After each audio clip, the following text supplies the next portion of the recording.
नमस्कार, बहुत बहुत स्वागत है आपका बुलेटिन में। मैं हूं आपके साथ राजश्री थवाई। तो चलिए बुलेटिन की शुरुआत करेंगे अहम खबर के साथ। तो वाराणसी श्रृंगार गौरी ज्ञानवापी केस में कमिश्नर बदलने के मामले पर आज सुनवाई होगी। तो ये बड़ी खबर हम आपको बता रहे हैं इस वक्त की। ज्ञानवापी श्रृंगार गौरी के मामले में कोर्ट ने एक बार फिर से नई तारीख दे दी है। अब एक तरफ जहां पर देखा जाए तो कमिश्नर अजय मिश्रा पर पक्षपात करने के आरोप में उन्हें हटाने की मांग की जा रही है, तो वहीं दूसरी तरफ हिंदू पक्ष मस्जिद परिसर के भीतर तहखाने में वीडियोग्राफी कराने पर अड़ा हुआ है। अब दोनों पक्षों की दलील सुनने के बाद रवि कुमार दिवाकर सिविल जज की कोर्ट ने एक बार फिर से मुस्लिम पक्ष को प्रति उत्तर दाखिल करने के लिए वक्त दिया है। अब कोर्ट की अगली जो सुनवाई है वो आज दोपहर 2 बजे से एक बार फिर से शुरू होगी। कोर्ट की इस सुनवाई पर सभी की निगाहें टिकी हुई है।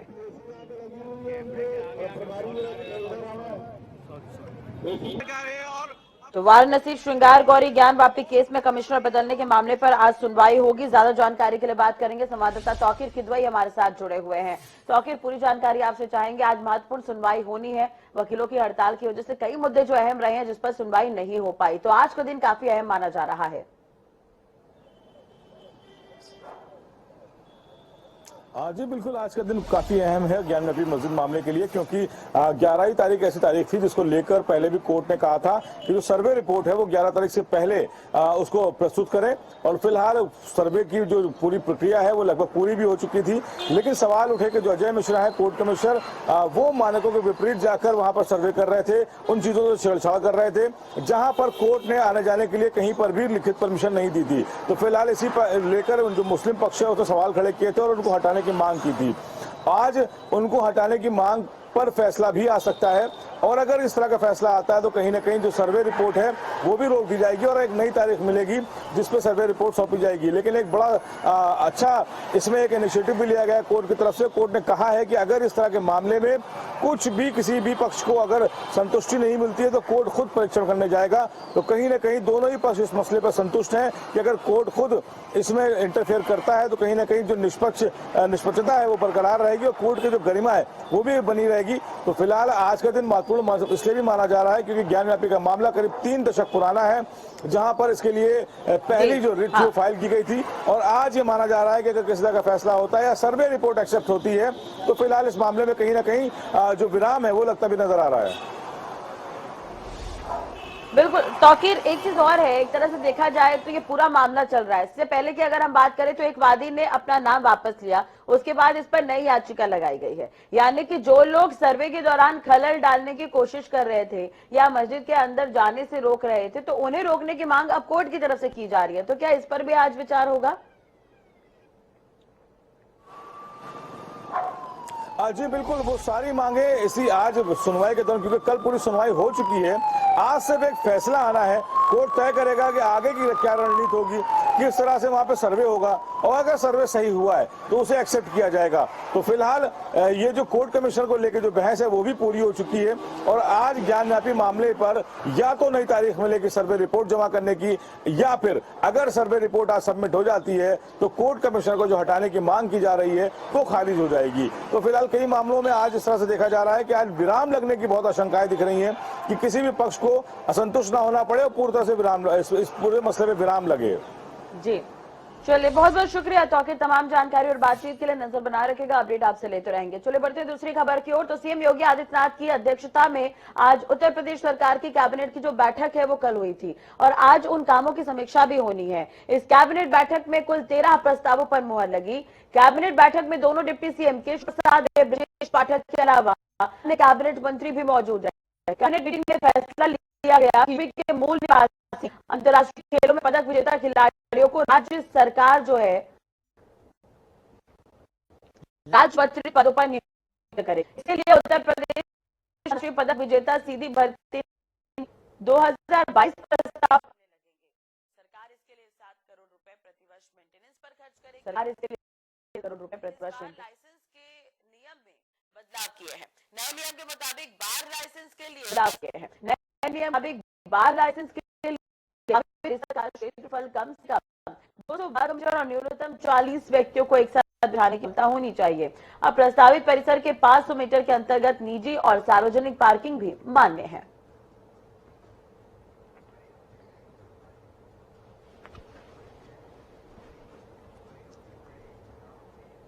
मथुरा से इस वक्त की बड़ी खबर, मंत्री स्वतंत्र देव सिंह का आज का कार्यक्रम तय। जल शक्ति मंत्री पार्टी पदाधिकारियों के साथ बैठक करेंगे। पीडब्ल्यूडी गेस्ट हाउस में पार्टी पदाधिकारियों के साथ ये बैठक होगी। कुछ ही देर बाद विभागीय आरोप की ये बैठक होने वाली है। जल जीवन मिशन योजनाओं का निरीक्षण वो करेंगे। दोपहर 12 बजे मथुरा जाएंगे मंत्री स्वतंत्र देव सिंह और 1:30 में अलीगढ़ के चप्पल में स्वागत समारोह होगा। 6 बजे नोएडा गेस्ट हाउस जाएंगे मंत्री स्वतंत्र देव सिंह। तो ये बड़ी खबर हम आपको बता रहे हैं। मंत्री स्वतंत्र देव सिंह आज महत्वपूर्ण बैठकें करने वाले हैं और महत्वपूर्ण मुद्दों पर चर्चा करेंगे। मथुरा पहुंचेंगे जहां पर कार्यकर्ताओं से भी मुलाकात होगी। इसके अलावा वो बैठक भी करेंगे। 1:30 बजे कार्यक्रम का आयोजन किया गया है जिसमें शामिल होंगे और 6 बजे नोएडा के गेस्ट हाउस जाएंगे मंत्री स्वतंत्र देव सिंह। ज्यादा जानकारी और अपडेट के लिए बात करेंगे। मथुरा से संवाददाता सुरेश सैनी हमारे साथ जुड़े हुए हैं। सुरेश, आज मंत्री स्वतंत्र देव सिंह का दौरा है, काफी अहम ये दौरा है, महत्वपूर्ण कार्यों में आज शामिल होने वाले हैं। क्या कुछ तैयारियां की गई है मंत्री के दौरे को देखते हुए? जो मंत्री है स्वतंत्र को यहाँ पहुंचने वाले, जैसे उनका कार्यक्रम को पहुंचने का यहाँ से था और 9:30 बजे ऊपर का समय और अभी तक यहाँ पर मंत्री पीडब्ल्यूडी गेस्ट हाउस में जिस तरह से भाजपा कार्यकर्ता को साथ साथ बैठे हैं, उसके साथ ही जो विकास कार्य है मथुरा के, उस पर यहाँ पे जो स्थानीय उनके साथ बैठक लेने वाले और उसके बाद फिर वो जल संसाधन मंत्रालय से जुड़े जो उनके अन्य जो दौरे हैं उनको यहाँ कई कुओं और पोखरों का भी वहाँ निरीक्षण करेंगे। इसी के साथ जो विकास कार्य उनकी समीक्षा होगी और यहाँ पर जल मंत्री जो है स्वतंत्र पहुंचने वाले अभी तक वो नहीं पहुंचे हैं। जिधर पूरे अधिकारी जो स्थानीय अधिकारी वो सब यहाँ मौजूद है, भाजपा के कार्यकर्ता यहाँ मौजूद है और मंत्री का भी जो है इंतजार किया जा रहा है। जी, चलिए, मथुरा के दौरे पर पहुंच रहे हैं मंत्री, तो इसे देखते हुए अगर हम बात करें तो उनके साथ कार्यक्रम में कौन कौन से दिग्गज शामिल हो सकते हैं और कौन सी महत्वपूर्ण योजनाएं हैं जिसका लाभ आज आम जनता को मिल सकता है, या किसी काम की अगर समीक्षा होनी है तो उसकी भी जानकारी दें। तो यहाँ पे सिर्फ जो राज के जो कुएं या तालाब है पानी के और जहाँ पे समस्या है लोगों को करेंगे, उनका निरीक्षण करेंगे। यहाँ पे जो अधिकारी है उनको जो समस्या है उनको यहाँ पर इसी के साथ जो भाजपा के स्थानीय विधायक उनके साथ मौजूद होंगे। मथुरा के अधिकारी और यहाँ के जो प्रशासनिक अधिकारी है वो और उसके साथ बहुत बहुत शुक्रिया तमाम जानकारी के लिए। आपका नजर बनाए रखेगा, अपडेट आपसे लेते रहेंगे। तो एक वक्त था जब मंत्री स्वतंत्र देव सिंह जो है वो चुनाव के पहले डोर टू डोर कैंपेन करते हुए मथुरा में नजर आए थे। अब वो मंत्री बन गए, जल शक्ति विभाग उन्हें सौंपा गया है। तो ऐसे में आज इनका ये दौरा काफी महत्वपूर्ण है। गर्मी का वक्त है, कई जगहों पर पानी की किल्लत है, तो इस तरह की समस्याएं भी आज निकल कर बाहर आ सकती हैं। तो इस पर नजर बनी रहेगी। मंत्री आज पहुंचेंगे, देखना होगा क्या कुछ समस्या उनके सामने आती है, उसका निराकरण कैसे करते हैं। चलिए बात कर लेते हैं एक और बड़ी खबर की। तो गवर्नर आनंदीबेन पटेल का मुजफ्फरनगर दौरा आज 11 और 12 मई को कई कार्यक्रमों में शामिल होंगी। सुबह 9:30 में कृषि विज्ञान केंद्र चित्तौड़ा पहुंचेंगी। दोपहर 2:40 में जिला कारागार का निरीक्षण होगा। तो ये बड़ी खबर हम आपको बता रहे हैं इस वक्त की। आज आनंदीबेन पटेल भी दौरे पर रहने वाली हैं, मुजफ्फरनगर पहुंचेंगी। दोपहर 2:40 में जिला कारागार का निरीक्षण करेंगी। इसके अलावा अगर हम बात करें तो गवर्नर आनंदीबेन पटेल कई कार्यक्रमों में भी शिरकत करने वाली है। जो विकास कार्य चल रहे हैं उनकी भी समीक्षा और निरीक्षण करते हुए नजर आएंगी आनंदीबेन पटेल। 11 और 12 मई को कई कार्यक्रमों में शामिल होने वाली है आनंदीबेन पटेल। 9:30 में कृषि विज्ञान केंद्र पहुंचेंगी।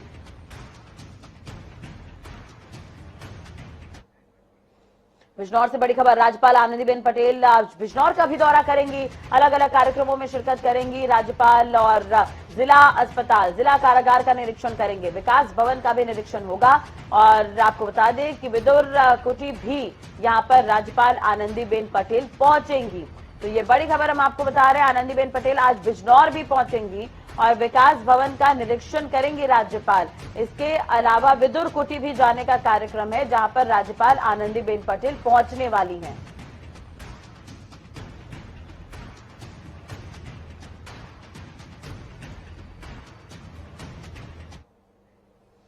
शाहजहां और मुमताज की प्रेम कहानी का प्रतीक माना जाने वाला ताजमहल बीते कुछ दिनों से चर्चा में है। जगत गुरु परमहंसाचार्य ने भी ताजमहल में भगवा और ब्रह्मदंड के साथ प्रवेश के लिए हाईकोर्ट में याचिका दाखिल की है। उनका कहना है कि मोदी और योगी की सरकार में हिंदुओं को डरने की जरूरत नहीं है। हाईकोर्ट में ताज के 22 कमरे खुलवाने की याचिका भी दाखिल की गई है।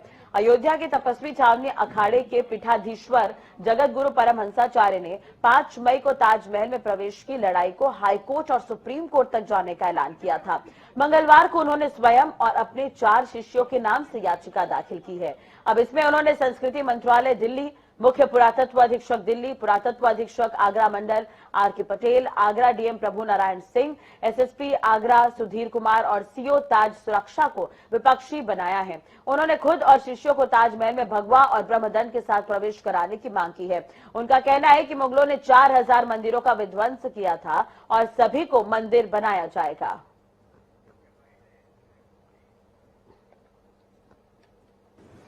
26 अप्रैल को आगरा के तेजो महालय में गया था, लेकिन भगवा वस्त्र पहनने के कारण हमें वहां प्रवेश नहीं दिया गया। इसके बाद ईसाई चीफ ने हमसे क्षमा मांग करके मुझे आमंत्रित किया। फिर मैं 3 मई भगवान परशुराम की जयंती पर आगरा तेजो महालय जैसे ही मैं पहुंचा तो वहां फिर मुझे नहीं जाने दिया गया। इसके बाद जितने हिंदूवादी संगठन हैं, बहुसंख्यक समाज, साधु संत, धर्माचार्यों में बड़ा आक्रोश रहा। हमसे लोग पूछने लगे कि अब क्या किया जाए, जन आंदोलन करें पूरे देश में। तो हमने कहा जब तक केंद्र में आदरणीय प्रधानमंत्री श्री नरेंद्र मोदी जी हैं और उत्तर प्रदेश में आदरणीय मुख्यमंत्री योगी श्री आदित्यनाथ जी हैं, तब तक हमें चिंता करने की जरूरत नहीं है। संवैधानिक दायरे में ही जो है प्रयास करिए। इसके बाद जो है तो वृंदावन महेश्वर धाम के आचार्य महामंडलेश्वर महंत धर्मेंद्र गिरी जी ने इलाहाबाद हाई कोर्ट में एक याचिका डाला है कि तपस्वी छावनी पीठाधीश्वर जगत गुरु परमहंस आचार्य जी को भगवा वस्त्र और धर्मदंड के साथ में तेजो महालय में प्रवेश दिया जाए और संवैधानिक दायरे में ही सबको प्रयास करना है और जीत भी हमारी होगी। चलिए अब इसी खबर पर ज्यादा जानकारी और अपडेट के लिए बात करेंगे। संवाददाता प्रदीप रावत हमारे साथ जुड़े हुए हैं। प्रदीप, एक तरह से देखा जाए तो अब ये मामला लगातार बढ़ता जा रहा है। इतिहास के हिसाब से भी अगर हम बात करें तो कई पहलू इस पर निकलकर सामने आ रहे हैं, लेकिन अगर हम लीगली तौर पर बात करें तो आज इस पर क्या कुछ खास रहने वाला है? सुनवाई होनी थी, सुनवाई नहीं हो पाई है, तो आज क्या कुछ खास इस खबर पर और क्या कुछ अपडेट? आज राजशी देखिए, लगातार ताजमहल और तेजो महल का विवाद गर्माता जा रहा है और पिछले कई दशकों से हिंदूवादी लगातार इसको महाशिवालय कहते रहे हैं। लेकिन एक बार फिर जो परमहंस आचार्य हैं उन्होंने, और उसके बाद फिर डॉक्टर रजनीश हैं जो अयोध्या के भाजपा नेता है, उन्होंने पीएल दाखिल कर इस मामले को पूरे देश में नहीं पूरे दुनिया में गरमा दिया है और आज यह चर्चा का विषय बना हुआ है। इसके बाद जब अयोध्या के परमहंसाचार्य 26 अप्रैल को आगरा आए थे तो उनको प्रवेश नहीं दिया गया था। उसके बाद उन्होंने ऐलान किया था अयोध्या जाके कि वो आएंगे और अपने धर्मदंड और अपने शिष्यों के साथ भगवा वस्त्रों में जाएंगे। उनको 5 मई को उनको बुलाया गया था, लेकिन वो 3 मई को, क्योंकि ईद का अवसर था और धार्मिक त्योहार था, राष्ट्रीय त्योहार था, उनको उस दिन जबरन वो वहां पर आ गए। उस दिन नहीं आना चाहिए था और उनका कहना था कि उस दिन परशुराम जयंती है, भोलेनाथ का प्राण प्रतिष्ठा करेंगे। हाँ। तो लेकिन वो गलत था क्योंकि शांति का माहौल था। यहाँ पर आगरा एक अमन चैन की नगरी है, यहाँ पर सभी समाज के सभी धर्म के लोग अमन और चैन के साथ रहते हैं। लेकिन ये जिद आड़े हुए थे और अब धर्मेंद्र जो महामंडलेश्वर है मथुरा के धर्मेंद्र की, उन्होंने एक पीएल दाखिल कर दी है और उनका कहना है कि जो परमहंस आचार्य हैं उनको धर्मदंड और उनके शिष्यों के धर्मा और जो उनके वस्त्र हैं, गेरुआ वस्त्र हैं, उनके साथ प्रवेश देना चाहिए। तो ये कहीं ना कहीं अब लगातार ताजमहल, तेजो महल और अंदर ताजमहल के अंदर प्रवेश का मामला लगातार गर्माता दिखाई दे रहा है। वहीं इस पर इतिहासकारों का भी लगातार कहना है और जिन्होंने इस पर बहुत सारी रिसर्च की है, इसमें ओक है, पीएन ओक है या राजे हैं, आगरा के राजकिशोर राजे हैं, उनका भी यही कहना है कि ये ताजमहल नहीं तेजो महल है। अगर वाकई में इलाहाबाद हाई कोर्ट की लखनऊ खंडपीठ 20 जो कमरे हैं तय खाने ताजमहल के अंदर जो चमेली का चबूतरा है, अगर उनको वाकई में खोला जाता है तो इतने सारे रहस्य निकलेंगे, वाकई में उनका निकलना बहुत आवश्यक है। देखने वाली बात होगी इस मामले में जो उच्च न्यायालय की खंडपीठ लखनऊ है वो इस पर क्या निर्णय लेती है। लेकिन एक बार फिर भगवता ये शंकराचार्य ने हाँ इस मामले को तूल दे दिया है। चलिए ठीक है, बहुत बहुत शुक्रिया तमाम जानकारी और बातचीत के लिए प्रदीप आपका। तो एक तरह से देखा जाए तो 1972 में जिन दरवाजों को बंद किया गया था हम उन्हें दोबारा खोलने की मांग हो रही है। 1976 में मरम्मत का काम किया गया था, तो उसे लेकर भी आज कोर्ट में बातचीत होगी। और उसके लिहाज से अगर देखा जाए तो CBRI जिस बिल्डिंग को ताजमहल की जिम्मेदारी सौंपी गई है तो वो भी इस पर विचार कर सकते हैं। तो आज का दिन काफी अहम है, इस पर नजर बनी रहेगी। बढ़ते दूसरी खबर की ओर, तो सुप्रीम कोर्ट में सपा विधायक मोहम्मद आजम खान की जमानत अर्जी पर सुनवाई होगी। आजम खान करीब पिछले 28 महीनों से सीतापुर जिला कारागार में बंद हैं। दूसरी तरफ मंगलवार को सपा नेता आजम खान को इलाहाबाद हाईकोर्ट से बड़ी राहत मिली है। शत्रु संपत्ति कब्जाने के मामले में हाईकोर्ट ने जमानत मंजूर किया है। कोर्ट ने आजम खान को जमीन को वापस करने और ट्रायल कोर्ट में पासपोर्ट भी जमा करने के निर्देश दिए हैं।